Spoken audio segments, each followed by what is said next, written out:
Eli Cohen was a name whispered in fear. It was also a name spoken with pride. He was a spy, one of the greatest. His story is truly remarkable. He walked among his enemies. He smiled, he listened, he learned. No one knew his real identity. He lived a dangerous double life. His work changed the course of history. Israel remembers him as a true hero. He was known as Kamel Amin Thabet, a rich businessman from Syria.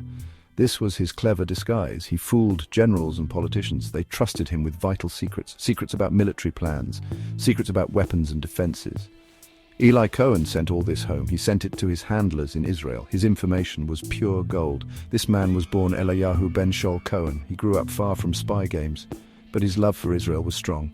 It pulled him towards a secret world, a world of codes and hidden messages. He accepted a mission most dangerous. He knew the risks were very high. Death was a constant companion, yet he did not hesitate to go. His courage was truly extraordinary. Eli Cohen's tale is one of courage. It is a tale of incredible skill. He played his part perfectly. For years he was a master actor. His stage was the heart of Syria. His audience was the Syrian elite. But every play must have an end. His performance could not last forever. This essay explores his life and his secrets. We will uncover the legendary spy. Eli Cohen was born in Alexandria, Egypt. The year was 1924. His family was Jewish and devout. They had strong ties to their faith. Young Eli was a bright student. He learned languages very easily. Arabic and French flowed from his tongue. Hebrew was also close to his heart. This skill would later prove vital. His early life shaped the man he became. Egypt in the 1940s was changing. Political tensions started to rise. Anti-Jewish sentiment grew stronger. Many Jewish families felt unsafe. Some chose to leave for Israel. Eli's family also faced this choice. They moved to Israel in 1949, but Eli stayed behind in Egypt. He had unfinished business there. He wanted to help his fellow Jews. Eli became involved in Zionist activities. He helped other Jews escape Egypt. These were his first secret operations. He learned to live in the shadows. He learned to be careful and discreet. The Egyptian authorities watched him. He was arrested and questioned sometimes, but they never found enough proof. He was already showing his calm nerve. These experiences prepared him for later. In 1956, the Suez Crisis erupted. Egypt and Israel were at odds. Eli Cohen was expelled from Egypt. He finally moved to Israel. He joined his family there. He tried to live a normal life. He worked as a translator and accountant, but the call of duty was strong. He felt he could do more for Israel. His destiny as a spy was waiting. Life in Israel was initially quiet for Eli. He married Nadia Mayald in 1959. They started a family together. He wanted a peaceful existence. However, his past skills were noticed. Israeli intelligence, Mossad, saw his potential. They knew of his work in Egypt. They knew he spoke Arabic fluently. He looked like he could be Arab. This made him a perfect candidate. Mossad approached Eli Cohen several times. At first, he refused their offers. He did not want a life of danger. He worried about his new family. The risks of espionage were immense. He knew what could happen if caught. But Mossad was very persistent. They explained how much Israel needed him. They painted a picture of vital service. Slowly, Eli began to reconsider his stance. The turning point came eventually. Eli felt a deep sense of patriotism. He believed he had to help his country. Israel was surrounded by enemies. Intelligence was crucial for survival. He decided to accept the mission. He would become a secret agent. His wife Nadia was not told the truth. She thought he worked for the government abroad. This secrecy was a heavy burden. Mossad's training was intense and thorough. Eli learned spycraft from the very best. He studied codes and secret writing. He learned how to use a radio transmitter. He practiced surveillance and counter-surveillance. He memorized every detail of his new identity. He was to become Kamel Amin Thabet, a wealthy Syrian returning from Argentina. Every gesture, every word was rehearsed. He was being reborn for his mission. To build his cover, Eli went to Argentina. He arrived in Buenos Aires in 1961. This was a crucial step in the plan. He needed to establish his new identity. He presented himself as Kamel Amin Thabet, a man of Syrian heritage, now rich. He claimed his family business was textiles. He said he wanted to return to Syria. He wanted to contribute to his homeland. His story had to be believable. In Buenos Aires, Kamel Amin Thabet flourished. He moved in Arab expatriate circles. He was charming, generous, and well-spoken. He hosted lavish parties for important people. Syrian diplomats and military figures attended. He made friends with influential Syrians. One key contact was Amin al-Hafez, Al-Hafez was a Syrian military attaché. He would later become Syria's president. This friendship was incredibly valuable. Eli, as Kamel, spoke passionately. He spoke of his love for Syria. He criticized Israel strongly. He convinced everyone of his loyalty. No one suspected his true allegiance. He gathered information even in Argentina. He learned about Syrian politics. He understood the power struggles. All this was sent back to Mossad. His legend was carefully constructed. After nearly a year, his cover was solid. Kamel Amin Thabet was a known figure. He had recommendations from high places. He announced his plan to move to Damascus. His new friends encouraged this decision. They promised to help him settle. They saw him as a patriotic Syrian, someone who could help the nation. Eli Cohen was ready for the next phase, the most dangerous part of his mission. Section 5, Damascus beckons, deep inside the lion's den. Eli Cohen arrived in Damascus in February 1962. He entered Syria as Kamel Amin Thabet. His reputation from Argentina preceded him. He was welcomed by his influential contacts. He quickly established himself in the capital. He rented an apartment near the army headquarters. This location was strategically chosen. It allowed him to observe military movements. He began to build his network. His charm opened many doors for him. Kamel Amin Thabet became a socialite. His apartment was a hub for parties. High-ranking Syrian officials attended. Military officers and government ministers came. They enjoyed his company and generosity. They talked freely in his presence. They discussed sensitive military matters. They shared political gossip and plans. Eli listened carefully to everything. He absorbed every piece of information. He used his business as a cover. He pretended to be an importer-exporter. This allowed him to travel around Syria. He visited military zones and border areas.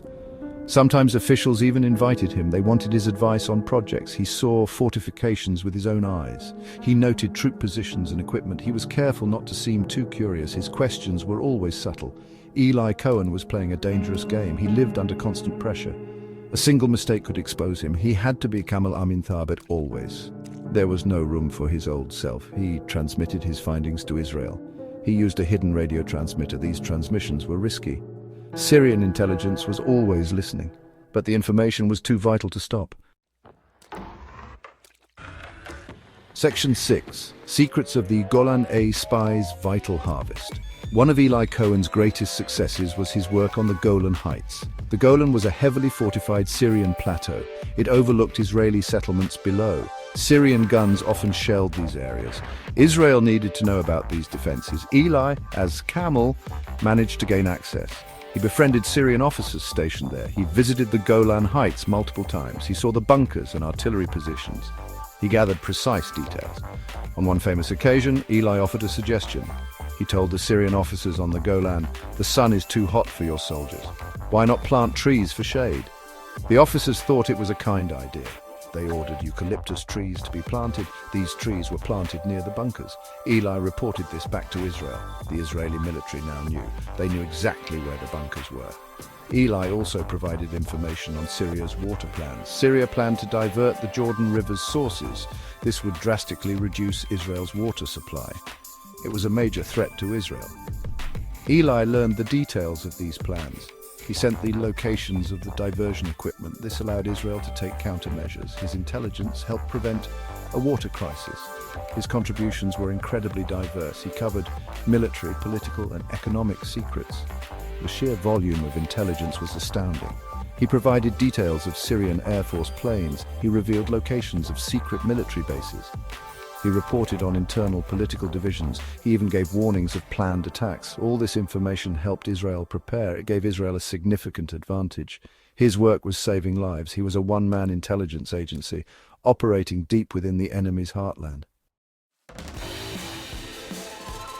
Section 7. The Unraveling Thread. A Spy's Perilous Game. Eli Cohen operated successfully for nearly 3 years. This was a long time for a deep cover agent. The risks he took were enormous. He transmitted messages regularly. This was his most vulnerable activity. Syrian intelligence was improving its methods. They had new Soviet detection equipment. They were hunting for illegal transmissions. Eli knew the danger was increasing daily. He felt the net slowly tightening. He had become too confident, perhaps. His access to top officials was unparalleled. He was even considered for a high government post. Some say he was a candidate for Deputy Minister of Defense. This deep penetration was remarkable, but it also made him more visible. More people knew Kamal Amin Tabet. More chances for a slip-up existed. The pressure to deliver intelligence was constant. Mossad also pushed him for more. In late 1964, things grew tense. Syrian counterintelligence, led by Colonel Ahmed Suidani, was closing in. They noticed unusual radio signals.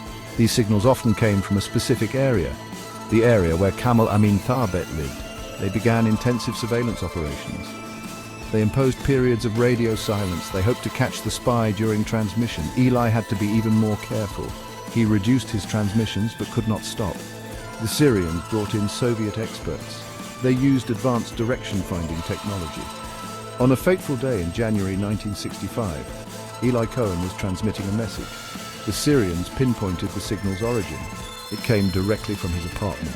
Security forces stormed his building. They broke into his apartment. They caught him red-handed with his transmitter.